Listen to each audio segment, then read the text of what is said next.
Welcome to the Upreneur podcast for the University of Entrepreneurs. I am your host, Jeremy Straub. Welcome. I'm here with the founder and CEO of Bolay, which is a fast casual food chain that's growing in the Southeast. I'm here with Chris Gannon to give a sense of a little bit about Chris and Bolay.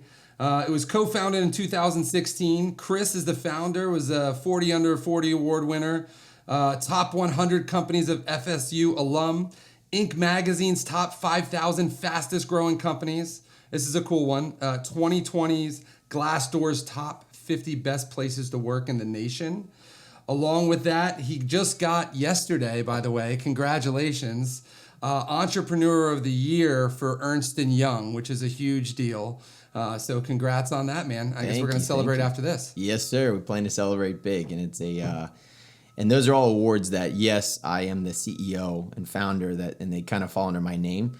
But as you and I both know, I believe business is a team sport. So those awards go to Team Bolay, not just to me. I just so happen to put them in my office. But yeah. Nice. Well, talk to me a little bit about Bolay before we kind of jump into the business model and how you built it to that. So it's fast casual, but can you explain what kind of fast casual is, and also along that, what's the concept behind Bolay? So yeah, very simple. It's a newer generation of restaurants. You have fast food, which everybody knows, your McDonald's, your Chick-fil-A's, your drive-through, fast processed food, right? Get it quick. It's known fast food. Horrible for you, by the way, but I love those brands. They're iconic brands.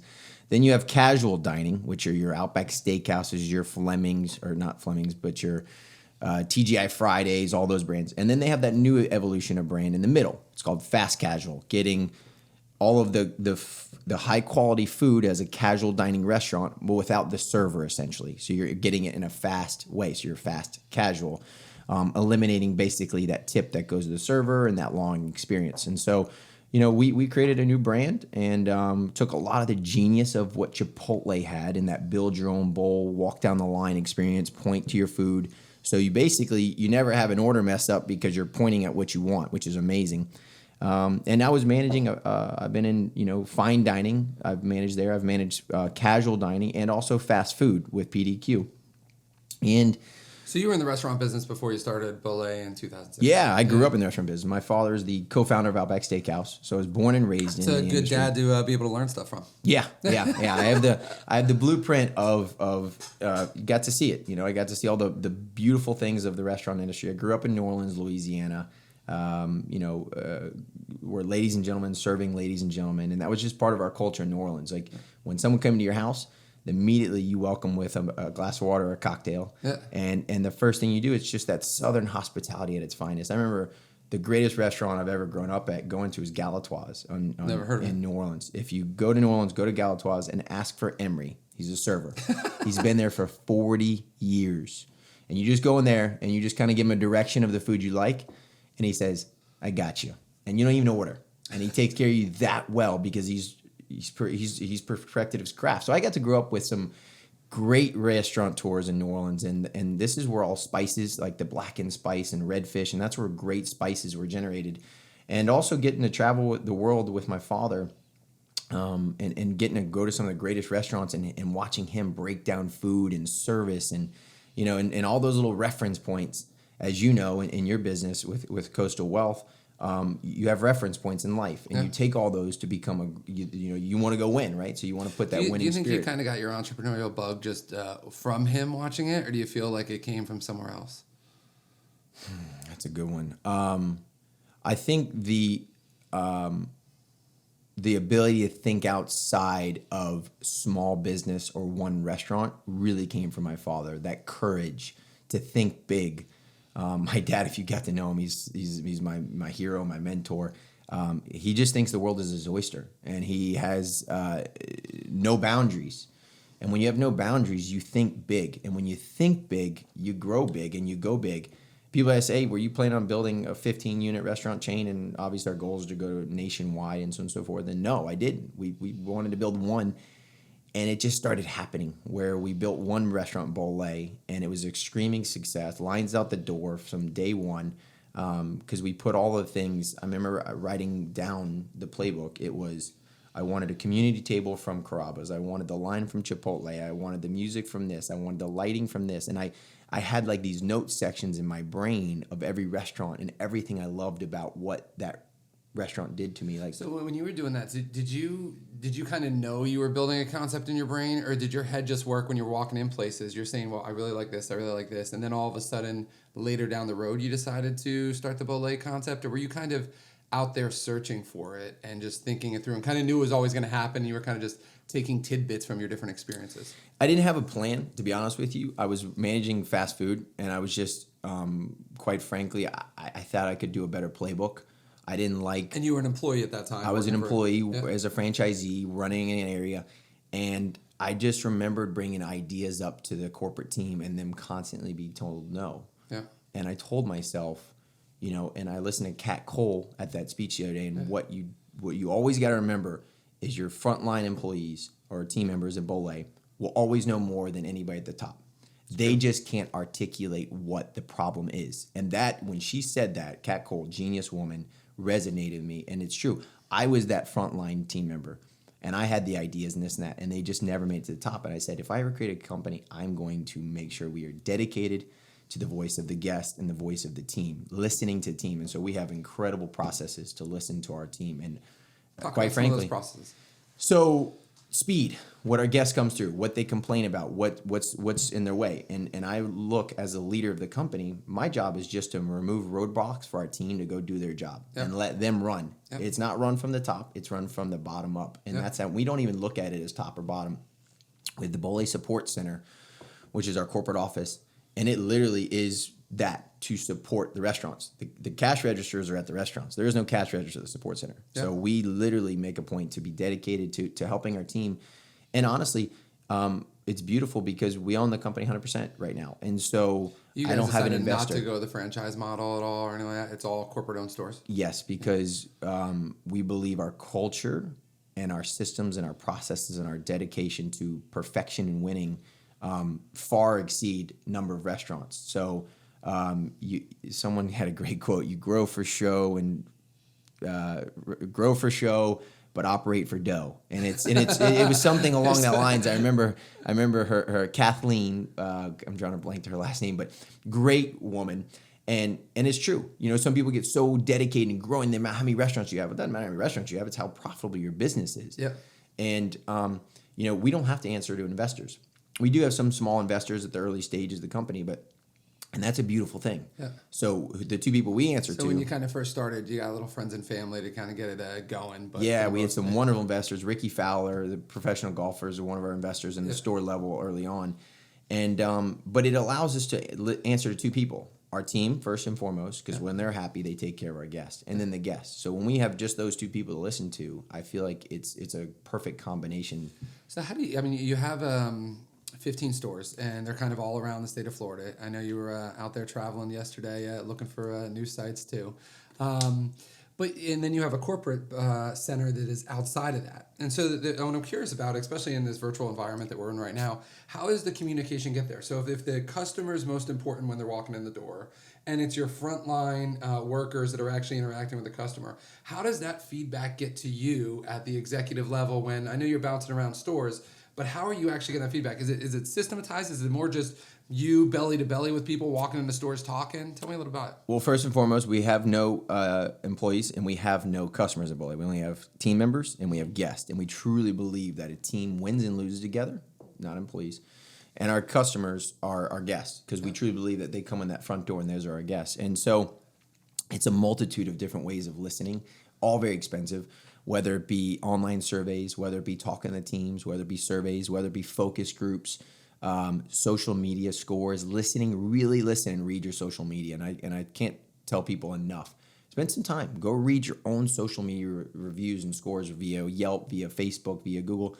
You start reading enough, where there's smoke, there's fire. Yeah. You're gonna get snippets of it, and then trying to articulate that. And that's where I'll tell you, we're rookies at it. But we're dedicated at getting better at it. And I will tell people that we're not perfect, but we're dedicated to getting better to it and constantly striving for that next great thing. And It's hard. It's hard to take all those voices and formulate and articulate a story that then you can go make better business decisions to make a better. Because at the end of the day, I don't really care what Bolay is to me. What is it to you? It doesn't matter what it is to me. It matters what it is to our guests and what it is to our team. Because at the end of the day, it's them, it's our guests and our team that are going there to work every day, and it's our guests coming in those doors every day.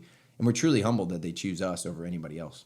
So talk me through a little bit, because there's guys want to own stuff with cars and bars, right? So guys like restaurants, bars, and my father was in the car business, and everybody said they wanted to own a car dealership in that. So you have an industry that a lot of people want to get into. What's some common myths in the restaurant industry? Because you grew up in it with your father with Outback, and now you've worked as a franchisee somewhere else, and now you're building your own corporate-owned stores.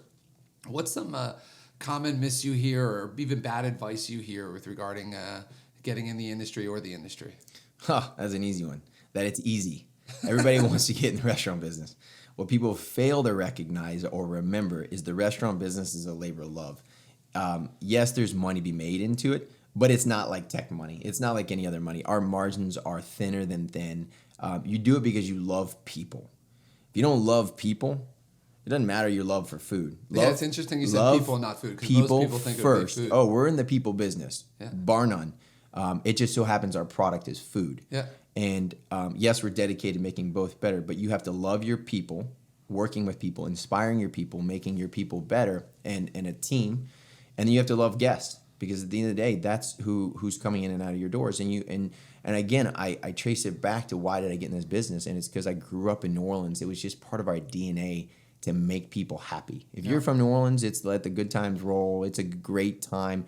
And it's just that constant. If you have a dinner party in New Orleans, you better make it a damn good dinner party, because if not, everybody's going to be talking about it the next day. It's just that rite of passage that if your food wasn't good, if they didn't come out with the number one ingredient on food, which is steam, you're kind of blacklisted. Yeah. I mean, and so with growing up with that in our blood, what people to go back to your question is, you don't realize how difficult this business is. It's 7 days a week. Most businesses turn off on Friday at 5 o'clock and everybody gets to go enjoy their weekend. No, our restaurant leaders are waking up on a Sunday morning at 7 a.m. to go open that restaurant. And of course, like any business, all problems seem to happen on Sunday when everybody's guards are the weakest. The internet goes down, the AC breaks, whatever. The food shows up wrong.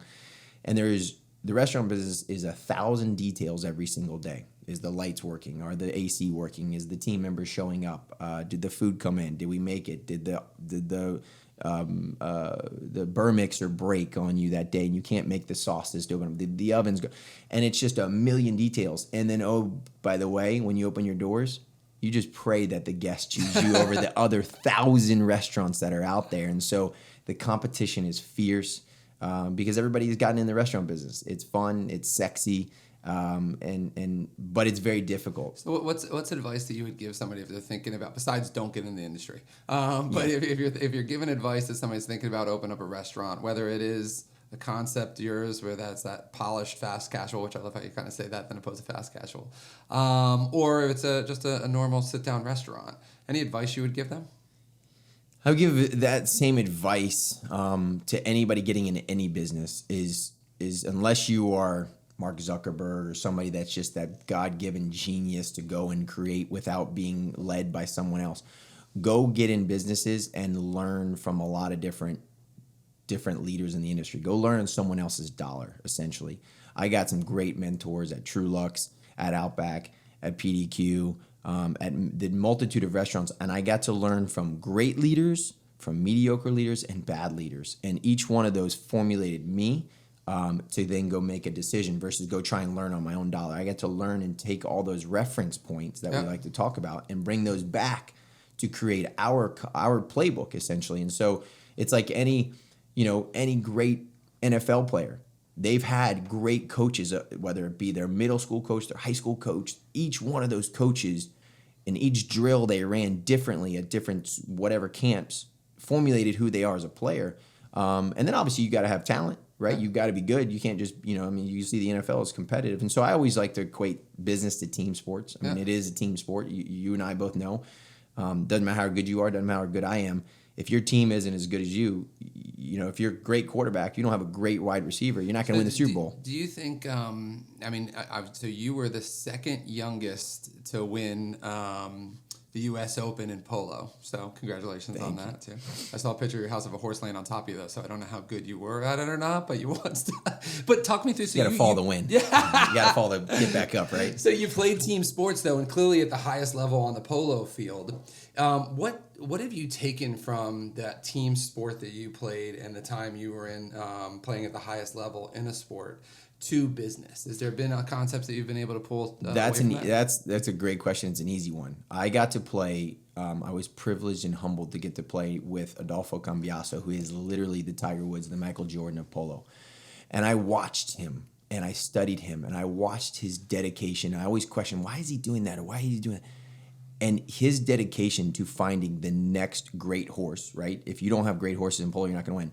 And so in horses, you either breed your horses, where you have a mother and a baby and great, and you breed them. A lot of people are, oh, I love that. Or you constantly go find the next great horse, no matter where it is, and you're eyeing the ball. And it's the same in business, right? Promote within, or constantly going and looking outside for talent to bring into your company and make your company better. And there's a perfect blend of the two. Now, where that blend is it 50-50? Is it 70-30, 90-10? Whatever it is, everybody, as a leadership, you need to do that. But I watched and studied him as he was constantly dedicated to finding the next great horse. And not only that, a lot of players play with their friend or their cousin because it's fun to do. I see that in business, right? Yeah. I want to go do business with my friend. Or am I going to go find the next greatest CFO because that's going to be, cover my back? And he didn't care if it was your brother, sister, cousin, whoever it is. He found the next greatest rising star to put on his team. And lo and behold, he's the greatest of all time. He's won more tournaments than ever. And so his dedication to finding the greatest horses to go win, because you're only as good as your horse, and the greatest players. So you equate that back to business, right? Like Extreme Ownership with Jocko Willink. Amazing. He equates Navy SEAL missions to business missions. Same thing, sports to business. And I've always kind of admired that. And you can't win without a great team. You can't win without a great team. On the talent part, and I struggle back and forth of how much do I, promote and recruit within and develop the people underneath me versus going out and paying talent. And what I've kind of, at least in my own business, is if I want to drive revenue real quick, and I'm talking top line revenue, not bottom line revenue, I'll go pay for talent, because it's not bottom line, because I had to pay for it before the revenue came, in the hopes that the revenue is really going to drive it on that. But what I realized is pulling really good talent from the outside, it's very hard to keep the right culture. And so your development within, really what drives the culture long term, and the people want to see the opportunity there. That being said, to get significant growth sometimes, or to put in, an outside opinion on it every so often, you got to pull from outside. And that's why I say that's why I don't think there's a perfect answer, 50-50, 60, whatever it is. You as a leader have to throttle that up and throttle that down, and know, I really believe in bringing in some great outside talent, but I believe when that outside talent comes in, they have a duty to also be great, but lift your current team up. And so I've always believed in, Chris Sullivan, my dad's CEO with Outback, he made more millionaires than anybody else. And he was always, when they look back on him, right, if you could look back at your tombstone, what would be written on your tombstone, and what would be written on his tombstone was how many millionaires he made and how many people he lifted with him. So it's one thing to go bring in the next great talent to your company. Okay, great, awesome. But did he bring people along with him, or did he just go be great himself? Yeah. And so I think that everybody has a duty to give back in some shape or form, and give back within your own company, give back from philanthropy, from time, money, whatever it may be. And so it's lifting, and that's how you build cultures. When you bring in talent, they need to lift your team with you, and that's how great talent is. Great, you can come, how it is, team player. It doesn't matter if you're the greatest, athlete it is, but if you don't come make that team better, that, as you and I both know, the team has to win, not that one player. Yep. And so, again, I love going back to team sports, because I think team sports can be equated to business, can be equated to your family life, can be equated to everything. So you're a father of two young kids, and obviously probably a little still too young to play sports, but you think you're going to try to get them in team sports right off the bat? My daughter is 4 years old and already looking over at me in the pool, and after every little practice lap saying, did I beat the next girl next to me? She is a little competitive little girl. Is. And it's awesome to see. And I have a very tough time on throttling and saying, do I want to push to win and second place is the first loser? Or do I want to tell her, great job, as long as you gave it your best? So it's a combination of pushing for victory and saying, did you give it your best? Because at the end of the day, sometimes giving your best isn't enough. You can always do more, right? And one of my greatest mentors, there's a great quote, and Cody Lowry, he was, I was in marketing advertising once upon a time in the car dealership business. So I got to see what it was like to be a salesman. So I have a great respect for salespeople because I was a salesman at one point. Yeah. And he always said, take fast and make it faster. Take sharp and make it sharper. Take bright and make it brighter. And believe that no matter how well you do something, you can always do it better. So if it's not broken, break it and fix it. Constantly look at every aspect of your life, your business, your personal life, and know that you can always do it better. No matter what, we can do it better. And so as long as you wake up every day with that knowledge that, okay, I'm going in, I can do it better, I think that's how you win. From what I've seen, again, these are all my reference points of, Well, I think it's that constant thought that you could be a better version of yourself.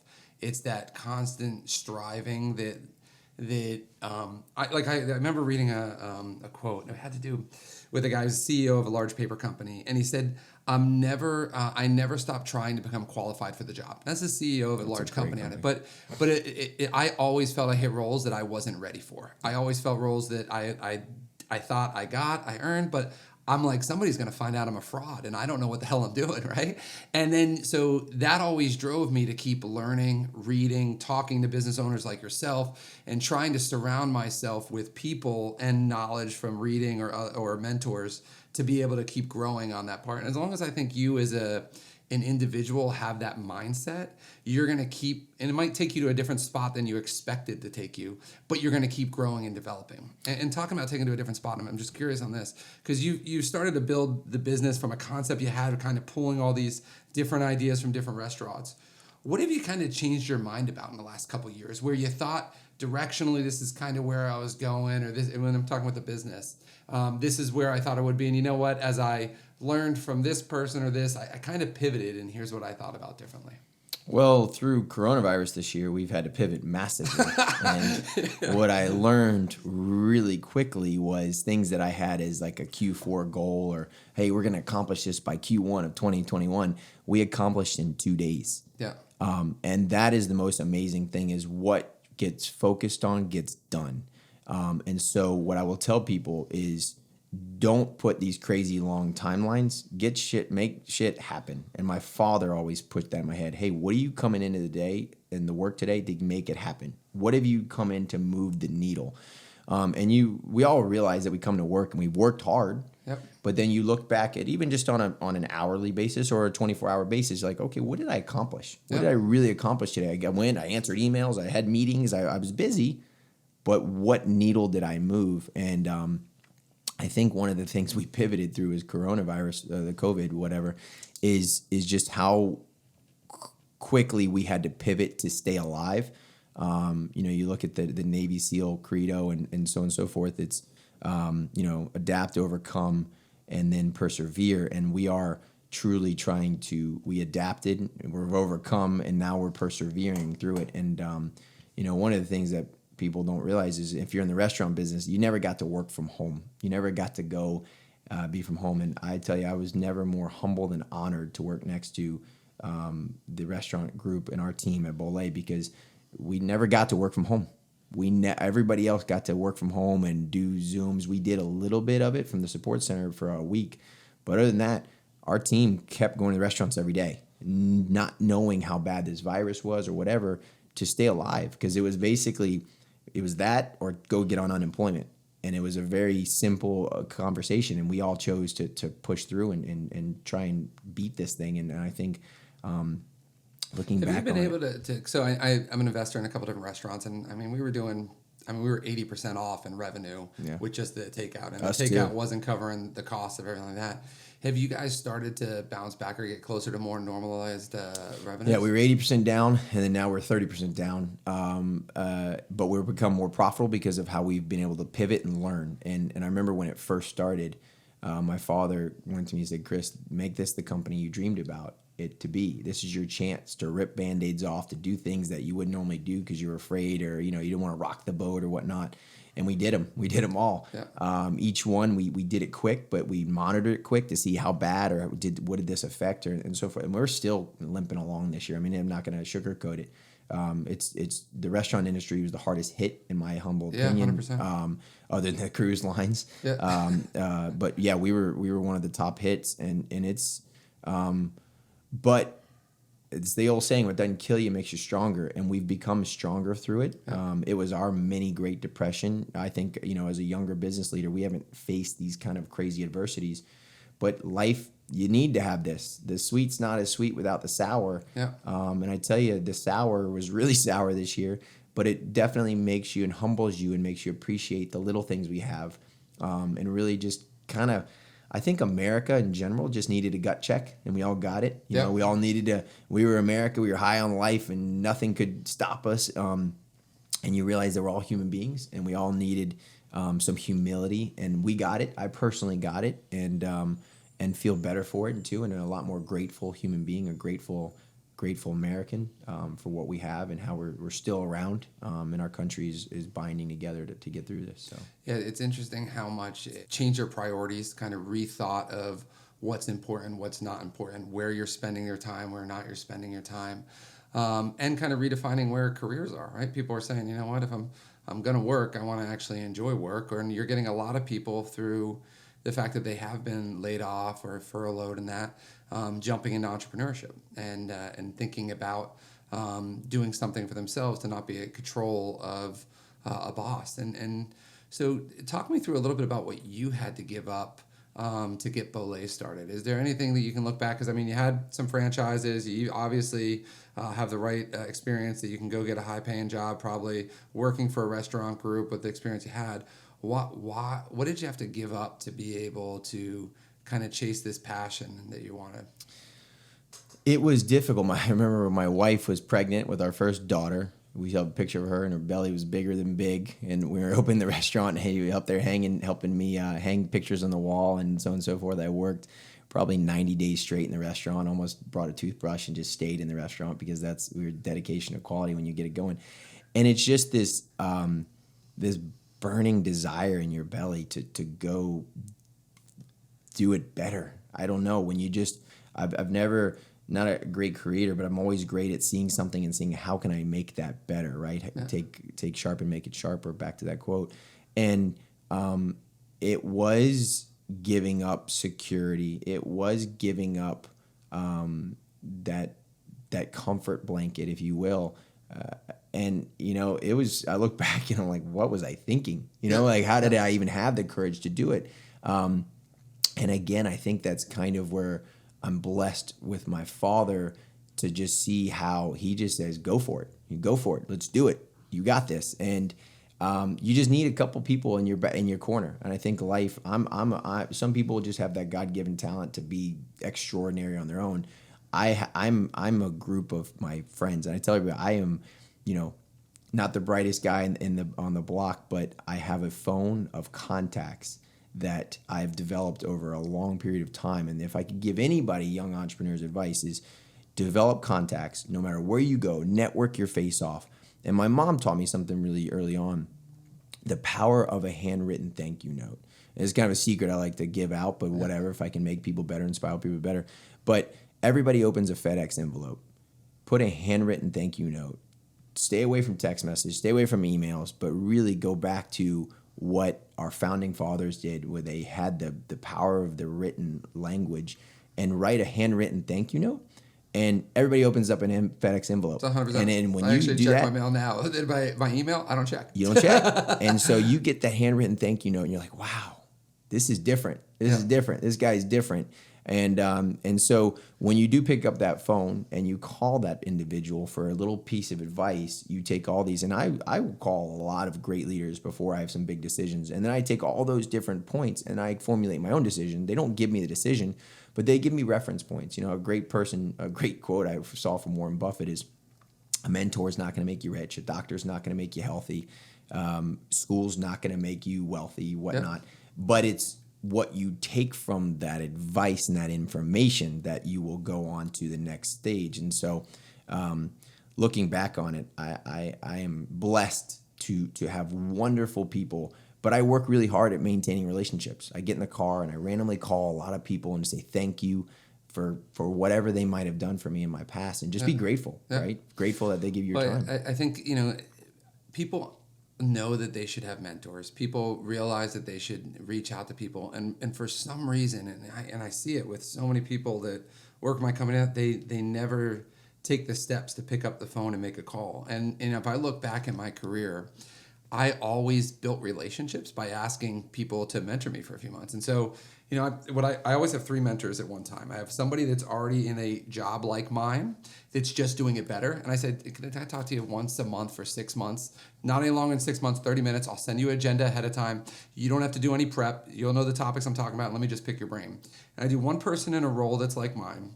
I do one that's a senior executive at a company, like a CEO of a Fortune 500 company that has more of the real big side business than opposed to small business. And I'll do the same thing with them. I'll meet them somewhere and I'll say, can I pick your brain 3 to 6 months, 30 minutes, and I get somebody like that. And then I try to find somebody outside the industry. And that's usually like either a hired coach or somebody that is just, they might have been real successful in athletics. They might be real successful in something else. And I ask all 3 mentors the same stuff. And so they give me different information and different perspectives. And so like you were saying is, I'm not taking any one of their advices, but I'm hearing all 3 different perspectives. And it allows me to formulate what I'm doing. Because to be honest, and this is what I tell people when I'm mentoring them too, I go, you're giving me 5% of the information. And so I'm giving you advice based on 5%, but you know the other 95%. So don't do exactly what I say. Take a couple of the ideas, apply that other 95% that I didn't know when you told me this, and then figure out what you're going to be able to do from it. But I don't know why more people don't actually take advantage of talking to people and actually learning from them. It surprises me. It takes work, and some people don't know, and they get it inside. There's extroverts, introverts. Some people understand the power of knowledge and reading books. Leaders are readers, like read your face off. But when you go to your mentors, that's basically reading a book, but in a very condensed format. Yeah. And I think I and you do too. Give back as well, right? I don't have all the greatest advice. People, I'm like, well, I don't know a whole lot, but I'm going to give you the most information I have. But again, don't go just do what I say. Yeah. Use it to then inspire or create creativity, or look at the problem you have at hand from a different light or a different angle. Yeah. And obviously everybody's got something genius in your brain. It just finds a way to ignite that or pull it from a different side or different way to looking at it. So is there a book that and I'll ask the question, I stole this from somebody else's podcast on it, but the book you gift the most, a book that had an impact on you that you've actually given to some other people. Does one come to mind? Yes. Extreme Ownership. Okay. Jocko, yeah. Yeah. And I tell you, because we're in the business of making mistakes. Yeah. Go make mistakes, and that's what every great leader says. And I, one of my marketing director came over, she goes, "I really screwed up the other day. I sent out a direct mail piece, and it went out. Blah blah blah. No big deal. Cool. Just don't make the mistake again. Very simple. Tell me your favorite failure. What do you think your favorite failure was? Whether it's been with Bolay, whether it's been on a personal level, whether it's been in another business piece, And I say favorite failure because the most successful people look at failures or setbacks as learning opportunities, and they'd still want it on that. But do you have a favorite failure you could think about? I have a lot. We have, humbly speaking, we have a lot of great mistakes. And each one has been not unsurmountable. Thank the big guy above. Yeah. I will tell you, in our business, it's real estate site selection is one of the most important parts of our business. And luckily, we've been batting pretty good on it. But creating a real estate strategy early on is very important. We built 15 restaurants in 4 years. Yeah. When you sign a lease, you have to sign it 12 to 24 months in advance. So you think we've doubled the company with information we didn't know. And so what we know now and what someone knows 10, 15 years from now on real estate, and it's not a perfect science, but we've signed a couple of leases that you can't get out of. Yep.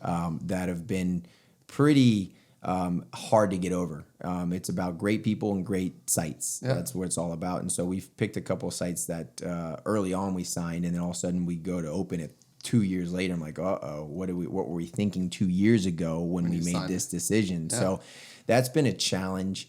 So what have you learned from that? So, somebody's planning to open either one restaurant or, they're thinking about expanding. They have a successful one in that. What's kind of your main learning about real estate selection? Is it doing your research on the population around there and the actual demographics associated with it? Is it literally being boots on the ground, just sitting in the parking lot watching for 3 days going through? So is there some systems you've put in place from those learnings? One of the things that I've kind of found is a little hidden gem is go talk to a local police officer, because they know where the most traffic turns. They drive the 3 to 5 mile radius every single day, day in and day out. They go eat at restaurants all day long for lunch. They know which ones are busy. They know which ones are not busy. And they're wonderful to talk to. I think that they are there to protect and to serve, and they help serve, and they understand the business aspect of coming into town and bringing great jobs and so on and so forth. So I've learned to talk to police officers. If I can, I try to get one. And, hey, what do you think about this corner, that corner? How's the turn? Or do you have a lot of crime here? Or, is this a spot where, we might have issues with, because our team, we do go into that detail about the crime aspect of not, putting them in harm's way.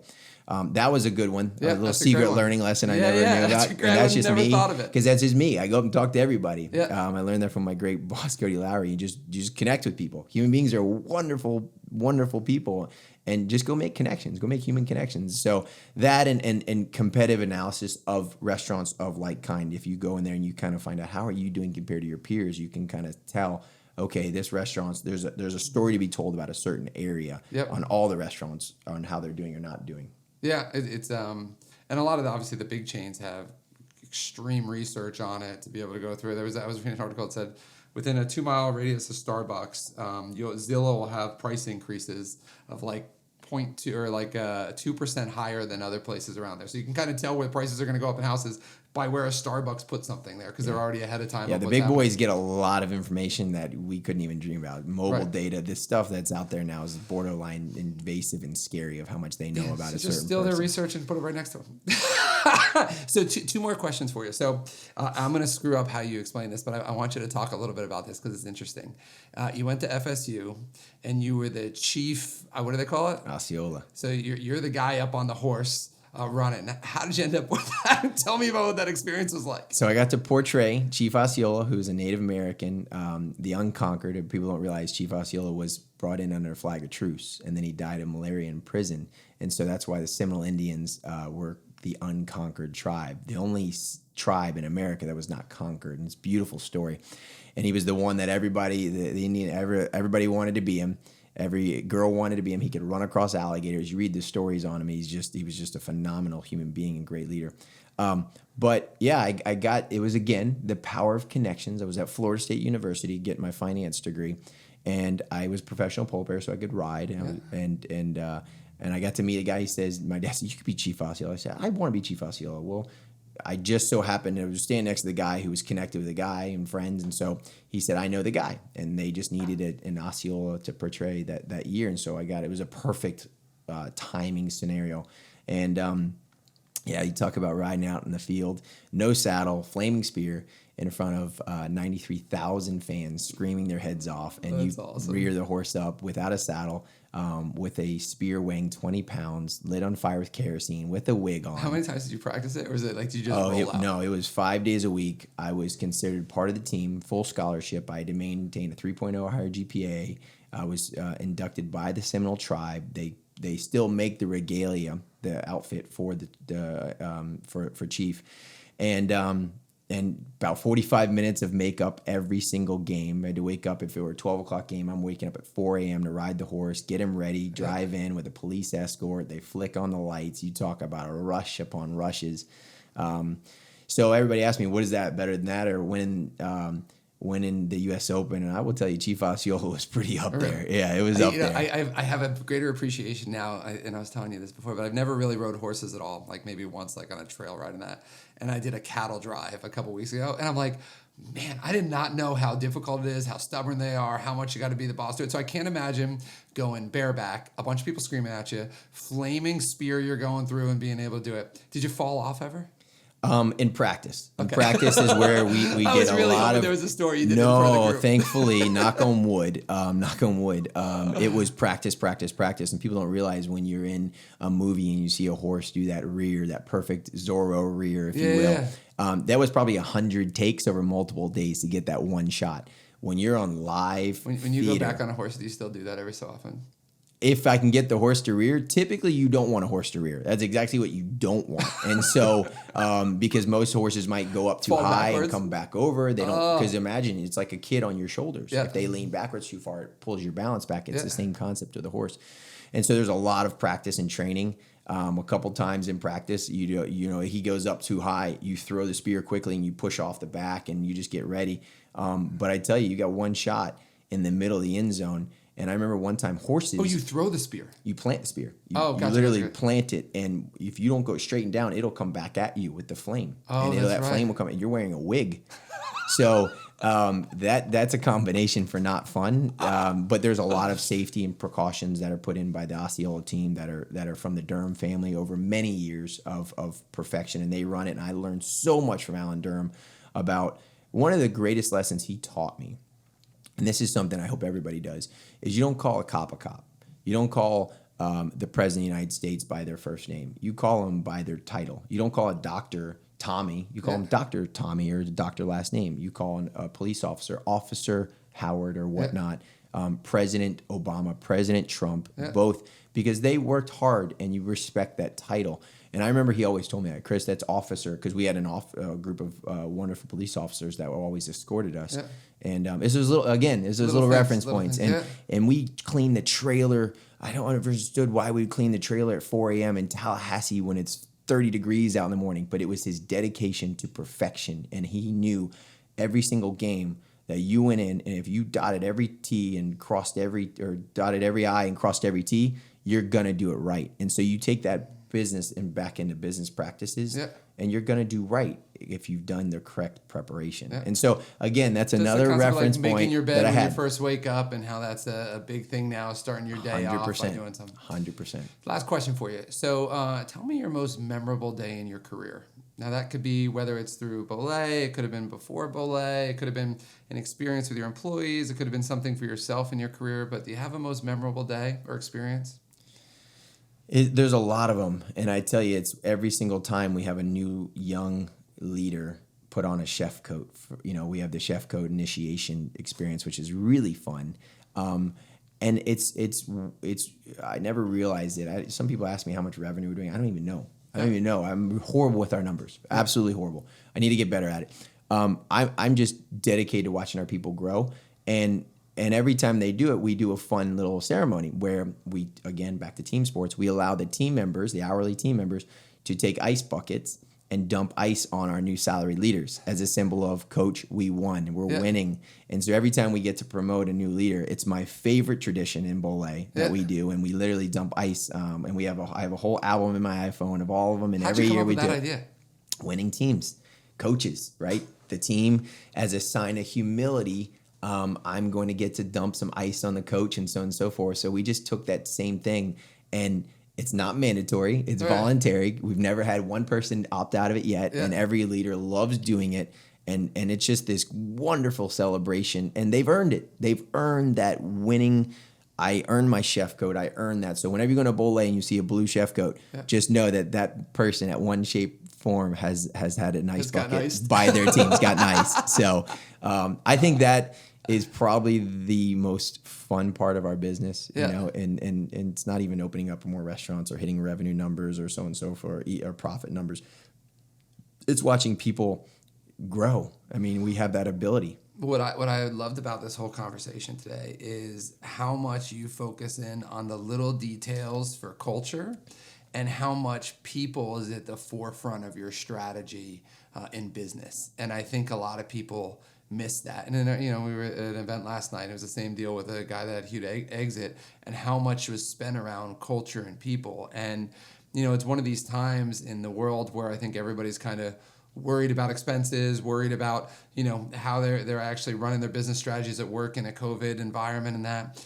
And I think we got to go back to everything you've said today is, hey, worry about your people And if you have your people happy and you have a culture that people want to be at, it's going to resonate with your end customer, and it's going to resonate with success and sales later down the road too. So I appreciate you taking time, man. It's been a fun conversation. Absolutely humbled to be part of this. And I want to say that I know Coastal Wealth is a great organization. And, I think having great advice from a financial perspective is wonderful. So thank you guys from the Coastal Wealth team. Thank you for Upreneur and everything that you guys do. So I'm humbled and honored to be part of the show, and thank you guys. And hopefully we inspired someone to go lift someone else up. Don't just go be great, but bring people along with you being great. Love that, man. Awesome. Thanks, brother. Yeah. Thank you for watching the Upreneur podcast, and don't forget to like, follow, and subscribe, and share this with anybody who you think needs to hear it.